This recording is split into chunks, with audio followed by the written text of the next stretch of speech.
Hello and welcome to another episode of Children's Moments here on Heavenward Thinking. Today we're back with another object lesson, so I'm going to turn it over to Miss Ruth and she's going to get us started today. Well, Timothy, I know a lot of us have been watching a lot of news lately, and you are a news reporter, so you read a lot of news, and there's been a lot of things that make us feel fearful as adults, and I know kids are definitely fearful about many things, maybe about things happening this time of year, things happening if they hear the news, or things in their family. So we're going to do some lessons the next 3 on fear and faith and how we can combat our fears. So we're going to do a little object lesson here, and then I have a couple verses to go with it. So underneath this cup here, what do you see? Oh, there's a penny. A penny. Okay, we're going to have that represent holding on to our faith, okay? So we have a penny there. So when I fill the jar, okay, we're going to put this plate on top of it after we fill the jar, or the cup. We're going to fill the cup with water here.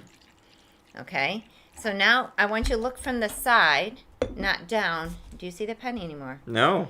So we just filled up our life with a lot of fear there, right? And it's kind of hard to see through that fear, isn't it? Very hard. Now, if I take the plate away and you look down from the top, can you see the penny again? Yep. Your faith is still holding on in there, right? But we got to get rid of those fears. So we need to find a way to do that.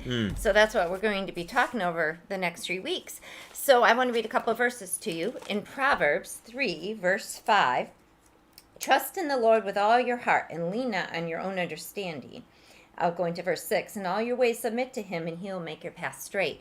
So even though we might not be able to see how things are going to turn out, we can trust and hold on to our faith that Jesus is helping us, right? And we have to think about how we're looking at things. Are we looking at it through the lens of the fear, or are we looking at it through the lens of our faith? Let's read one verse from 2 Timothy, chapter 1, verse 7.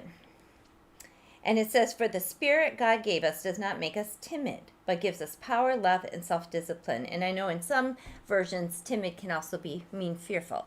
So we need to remember that we don't need to look through the side of the glass like this and look at the fears. We need to hold on and look at our faith and know that God is going to help us, even though those fears are still surrounding us.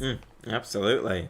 Well, we hope you've been encouraged and challenged this week, and you'll join us next time for another episode of Children's Moments here on Heavenward Thinking.